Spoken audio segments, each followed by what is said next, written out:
Hey guys, so I'm out sick today. I've got a sore throat. One of you guys, I guess, gave me your crud. So I'm going to attempt to record today's lesson. I did not find any good lessons online about strikes and unions. They're either like super boring or you have to like read a bunch or watch a bunch. So here is one thing, like this is what I would do like in class.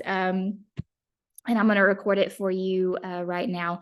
I haven't done this in a while, so be patient with me. I'm going to try to share my screen and then we can get going. Okay, so hopefully you can see my screen on here. Let's see. Okay. So yesterday we started talking about the rise of labor. And what I mean by that is like strikes and of course unions and things like that. Now, all of you guys got to what unions are, how they kind of challenge different people, the strikes, and then how corporations will respond to these strikes with blacklists, Pinkertons, scabs, replacement workers, etc. And so we're going to go through these 4 strikes today. You can get out your page where it has like the little boxes and stuff, and you can record your answers in there. And the good thing about this video is you can actually stop and start, right? Unlike in class, when you get confused, you have to ask me, you can stop, restart, you can rewatch this if you want to. So that's a good thing. So 3rd period, you got to the Great Railroad Strike. I don't believe my 4th period did. So I'm going to go ahead and explain that to them. So the Great Railroad Strike, it first happened in 1877, right at the end of Reconstruction, and people literally thought it was going to be like another Civil War. So the B&O Railroad is the railroad that it starts on. And they're cutting wages because of this severe economic recession. There are a series of economic recessions. And the B&O Railroad, by the way, it is on the Monopoly board. If you've ever played Monopoly, it's there, B&O. We used to call it like Body Odor Railroad or something. But so there's this severe economic recession. And so they go on a 45-day strike. They are done with these wage cuts. They're like, we can't afford to survive on these things. This is going to spread to 11 different states and shut down 60% of railroads. Now, this is a big deal in the time when like how you travel, how you get your food and your goods, it all comes from railroads. They don't have planes, they don't have truck drivers, they don't have anything like there's no like grocery stores as we think about it today. Right. This is a huge deal, especially in the middle of an economic recession, because this is going to make it, 20 times worse. And there's about 100,000 strikers total. And there is violence. People start dying. Private property is being destroyed. And so hopefully, as you already know, usually the government, when they get involved in these things, they are going to side with the business. They're going to side with the railroads here. Almost every single time. The only exception will be Teddy Roosevelt when he becomes president in the early 1900s. So because of this, the new president, President Hayes, is going to send in federal troops. 100 people are killed, 1,000 people are jailed. And they really think it's another civil war. You can see the destructiveness of the images here. You can see the guy standing on top of the rubble in the back. Here you can see the railroads and the trains, how they've been knocked over. The tracks have been, destroyed and kind of twisted up and stuff like that. All right, so this one. So who is this from the point of view of? Well, you can see federal militia here from North Carolina or, from Pennsylvania that have been destroyed, have been knocked down by this violence, right? There is chaos in the cities, there are mobs and everything else. So this is going to be from the point of view of like the militia and the government. Like these violent strikers are, crazy, they're anarchists, they're socialists, etc. Same thing here, just destroying private property, taking alcohol, throwing a kegger, that sort of thing. This one right here, again, sacking a private residence, destroying private property on behalf of the workers. Now, here is from the perspective like of the strikers, because you can see like one guy looks like he is like surrendering. It looks like they're being shot down. It looks like they're totally defenseless, that they have no weapons, etc. Same thing here. And in fact, they strikers will include a woman there on the ground. You can see a little child, right above her on the right, kind of running and everything. And it looks like they're, largely defenseless against the government militia. Okay, so our first labor union is the Knights of Labor, and I want you to think of these guys as like kind of like us, like we're as Black Knights, we're a little reckless, we take chances, we're not going to accept the status quo, etc. It's open to everybody, kind of like us, skilled, unskilled, African Americans, women, all of us, right? And we're also committed to social issues with the Knights of Labor, the destruction of trust and monopolies, and the end of child labor. And it reaches about 700,000 members at its peak. But it is going to meet a violent end because somebody literally throws a pipe bomb in the middle of one of these strikes. So our second strike we're going to talk about is the Haymarket Affair. Sometimes it's referred to as the Haymarket Riot. Sometimes it's the Haymarket Massacre. I really prefer to call it the Haymarket Massacre because it just kind of has a bigger punch to it. And you can kind of pick it out easier from the other strikes in regards to like the destruction of the Knights of Labor. So this happens in 1886. It is they're celebrating Labor Day, May Day, right? In Chicago. In fact, we're gonna have Labor Day here on Friday, I think, with September 1st. Sorry, guys. So they meet in the Haymarket Square. They are protesting for the 8-hour workday. They were just going around the square saying 8-hour workday, 8-hour workday. Kind of like, we could be like, we want a 4-hour class day, 4-hour class. That's never going to happen. But you know what I mean. But somebody always ruins it. So there's this anarchist that comes in. We don't actually think he's even associated with the Knights of Labor, kind of looking back, hindsight's 2020. But he throws a pipe bomb in the middle of this procession, in the middle of this protest, and ends up killing a policeman.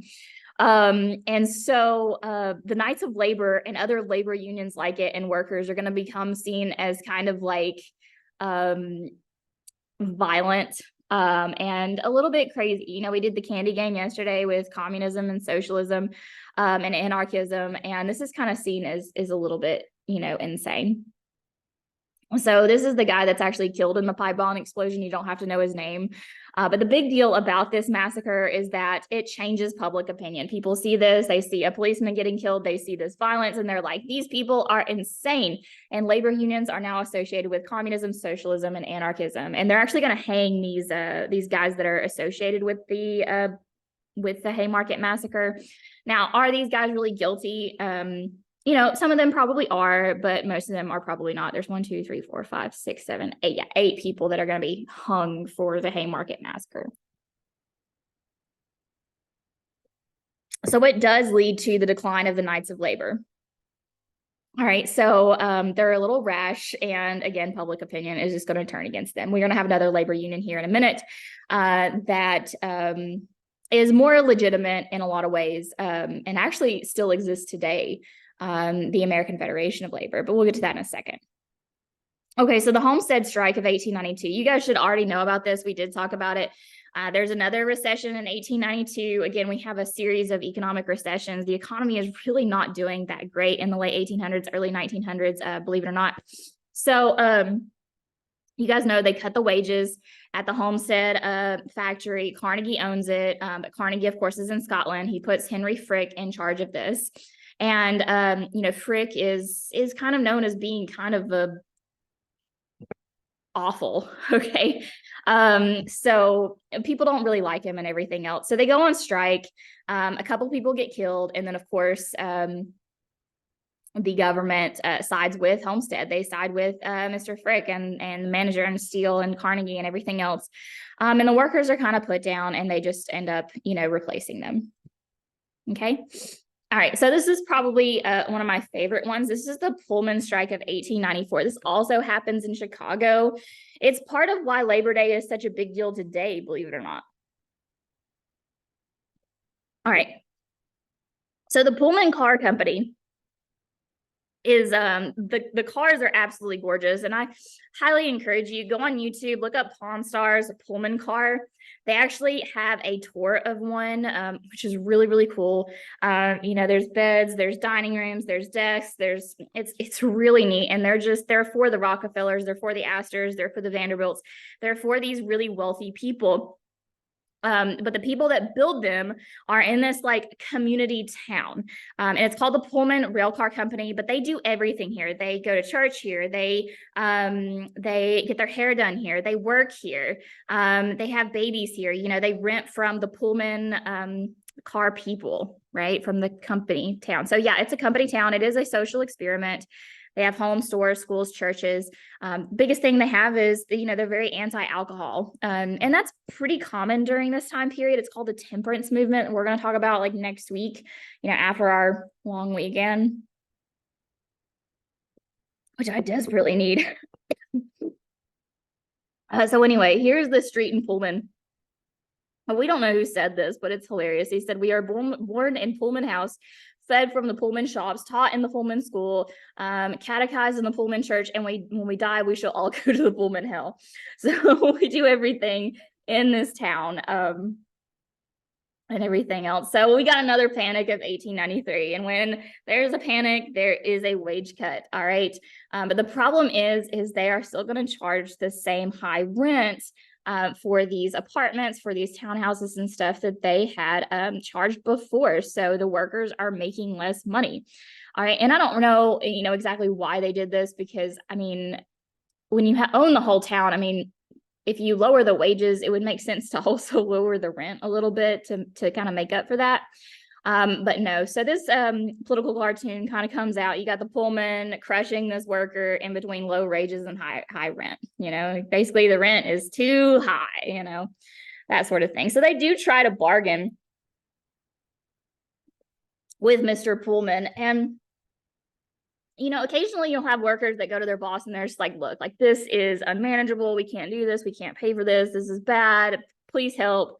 And they're largely unsuccessful. He's going to fire every single one of them, replace them with workers, everything else. And it's just going to be a huge disaster. And so they do go on strike. If you guys remember this guy, he says the rent is too, and he says a cuss word, high. But anyway. All right. So, yeah. Okay, so Eugene V. Debs, I do want to introduce you to him. So he's a labor leader. Now, later on, he's going to be very much socialist, and we'll talk about that in a second. But he told his union members not to work on any trains that had Pullman cars. And here is the plan. If you hook up the Pullman cars to trains carrying federal mail. So this is how the government responds to these strikers, to Debs. They're like, "We're going to put these cars and we're going to hook it up to federal mail." Well, if you have ever, okay, so one of the big pranks is to, smash in mailboxes with the baseball bat. And by the way, don't do that. It is a federal offense. It is a federal crime. And that's what they do here. It is a federal crime to mess with people's mail, even if it is in a big rail car. And so it made it totally illegal. It's now a federal offense. They can go to jail for it. And they do put people in jail for it. And Eugene V. Debs is going to be thrown into jail. And while there, right, he reads the Communist Manifesto, and he becomes to believe that socialism and communism is like the way to go. That's how the people are going to rise up against these businesses, rise up against the government. Communism is the answer. All right. So in court, by the way, the court is going to uphold this. They're going to say, yes, he broke a federal law. He interfered with the Postal Service. He interfered with interstate commerce, et cetera. And they're going to put an end to the strike. So this is upheld in federal court. So real quick review. And again, you can pause this. The Great Railroad Strike, railroad wage cuts, federal military intervention, Haymarket affairs in Chicago, the Knights of Labor, it's their destruction. A police officer is killed. The Homestead strike is in the steel mill plant of Pennsylvania. You got Mr. Frick, what the frick, and the Battle of Homestead, and of course Pinkertons kill people, and the government again sides with the company, sides with Homestead. And the Pullman strike, it's a Pullman car company. The rent is too high, wages are cut, and Debs is jailed and becomes a socialist. All right. So Debs, he's going to start what's called the Wobblies, all right, the IWW, the International Workers of the World. He does campaign from jail in 1920. So there has been a question recently, can a potential president run for office from jail? And the answer is yes. At least in this case, it is a federal offense. Like if Debs had run and got the presidential nomination and everything, he could have potentially pardoned himself from a federal crime. You can't always do that with state crime, so it's a little bit different with the if you know anything about like what's happening right now. All right, so the Industrial Workers of the World, they are a socialist organization. So what are socialists? Remember yesterday with the candy game, they believe in equality, redistribution of wealth, etc. So wealth should be distributed evenly. And this really appeals to a lot of the lower classes, but they're not going to have a lot of members because they are considered a little wobbly, a little kind of crazy at the time. And I'll explain that here in a second. In fact, in World War I, you do have this union, and you also have the American Federation of Labor. The American Federation of Labor during wartime is going to stop striking. They're like, listen, we all need to, gather around, prepare for this war and, rally behind America. But the IWW, the Wobblies are like, so in World War I, it stood for I won't work. So they're going to continue going on strike. And again, just kind of appear a little un-American and a little crazy. Notice too, the moniker here, you got Industrial Workers of the World, right? This is not an American organization. This is not an American labor union. This is like kind of globalism, if you will. All right. And so while they're seen as a little bit crazy, is they want, like, they're like, what do you mean the 8-hour workday? Why not a 4-hour workday? Why not a 4-day week? I mean, wouldn't that be awesome? And no wage cuts. Like you can't cut our wage. Like even if the recession hits, even if there's a Great Depression, like you can't do anything to us. So 4 hours, abolition of the wage system. You can look that up on your own. It's insane. So the American Federation of Labor. Okay, this is your kind of bread and butter unionism. This is like everything you want from a union during the time, because they're going to try to come out. They've been around all these unions that are Knights of Labor, and now the Wobblies that are considered, a little bit crazy, associated with communism and socialism and anarchy and stuff like that. And they're like, no, we can't do this. Like we have to be, a little different in our approach. And they are. So they're founded by this guy. Sorry, guys. Samuel Gompers. But they only take skilled white men. So unskilled, like if you just, screw into, an engine, you are considered unskilled. You are not welcome. Like you have to be skilled. Otherwise, it's not going to work for us. And they're not going to accept women. They're not going to accept African Americans. And they're not going to accept like socialists and anarchists and communists and stuff like that either, because they want to be kind of legitimized. Okay. So they are called the bread and butter unionism, a fair day's pay for a fair day's work. So if you know anything about trying to get what you want, right? You can't go up to your parents and just be like, I want a car. Well, if you are, I mean, that's really cool, but most of us aren't. A lot of times it's what's called or what I like to call boiling a frog theory, right? If you want to boil a frog, you don't put the frog in hot water, right? You put the frog in cold water and then you start slowly turning up the heat, right? It's kind of a form of gradual manipulation, so that if you do it by stages, it doesn't seem as much of a radical move. It doesn't seem as much as a radical step, and people are not as likely to rebel or jump out of the pot, if you will, whatever. So they just want, simple stuff. So this is what they want.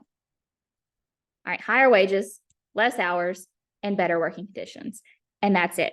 They don't say anything about child labor. They don't say anything about anything else. They don't say anything about socialism, communism, anything else.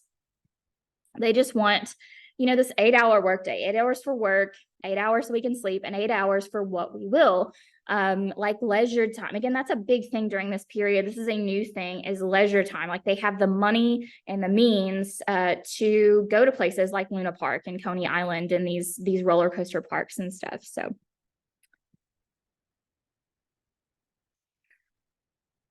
they do this thing called collective bargaining, and unions still do this today. It's just a negotiation, right? They sit down with the labor leaders and they're like, this is what we want. And the labor leaders are, this is what we can give. All right. And it's very much a compromise. They will support World War I, and they're going to, strongly oppose the Wobblies and stuff and the other anti-war groups. They're not going to go on strike during wartime and stuff like that. So they're seen, and again, American Federation of Labor, they're seen as like an American or a U.S. organization. They are a uniquely American labor union. Okay. So people still make fun of Gompers, right? They say like, if you start over here on the right, this guy, is worth, he wants $1 a day. He's only worth 10 cents. This guy wants $3 a day. He's only worth $2.25. This guy, and by the way, notice how it's slowly changing into an animal. He's wanting 5,000. He only wants 3. He's only worth 3. This guy, wants $1 million. He's only worth $500,000. And this guy says he's only worth 50 million, but he wants the entire earth. And that's what Samuel Gompers is like advocating. So the idea is that like, if you give them an inch, they're going to take a mile, kind of like in a classroom. If somebody's acting crazy, if I keep, allowing that to happen, it's going to kind of devolve into chaos. Right. So the idea is that, they're asking for the 8-hour workday now. What's to stop them from asking for a 4-hour workday, tomorrow when they get the 8-hour workday? All right. The AFL still exists today. They joined with another organization in 1955 after World War II, and they actually still exist. They have a website and everything. Okay, so the American Federation of Labor versus the Wobblies. So AFL, founded by Samuel Gompers, IWW is DIBS. AFL is skilled workers. Wobblies, you can be skilled, unskilled, whatever. AFL is more discriminatory. Only white men are allowed. The Wobblies are non-discriminatory. They allow anybody, immigrants, foreigners, minorities, women, etc. AFL is very nationalist. It's very much pro-American, nativist, anti-immigration, and they do not participate in strikes during work time. Industrial unionism with the IWW, the Workers of the World, they're more international. They're not anti-immigrant, and they will participate in strikes during work time. AFL will cooperate with capitalism, and the Wobblies promote socialism or the redistribution of wealth. Okay. So I wanted a leader. This is kind of the idea that everybody is creating this big ruckus with all these labor unions and nobody knows who to listen to. And it's just getting kind of bogged down and confusing out there. All right. So in reality, we talk about a lot of times the rising gap between the haves and the have-nots, the very rich and the very poor. And while this is true, you also have the rise of the middle class. Like this is creating a huge group of workers that have a livable wage that are going to form, your basis of the American economy.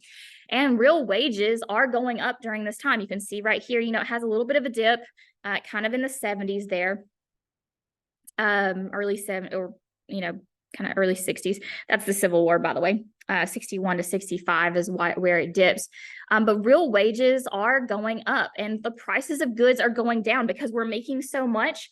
If you have more of a supply, you're going to have less of a demand and prices are going to go down, right? If you can make, 100, let's say cars, although they're not in huge production until 1920, but if you can make 100 cars and, it's going to be a lot cheaper than if you can only make 10 because, supply demand, that sort of thing. So there is a higher standard of living happening during this era. And that's what I need you guys to know. So I'm going to stop sharing here. Make sure you go back and fill out your graphic organizer that I gave you the other day or yesterday. And then there's also a video I want you to watch on the Coal Creek Massacre on Canvas. It's under yesterday's. I'll put it under today's as well. There's a link to a video on the Coal Creek Massacre. It happened right in, or not massacre, it's the Coal Creek strike. It happened right in Knoxville, so only like an hour away, in the late 1800s, early 19, I think it was actually 1900s on that one. It was 1903, but a really cool strike, and something that you should know for this period. So go do that, and just shoot me an email with any questions or concerns that you might have. And I hope you guys have a great day, and hopefully I'll be back tomorrow.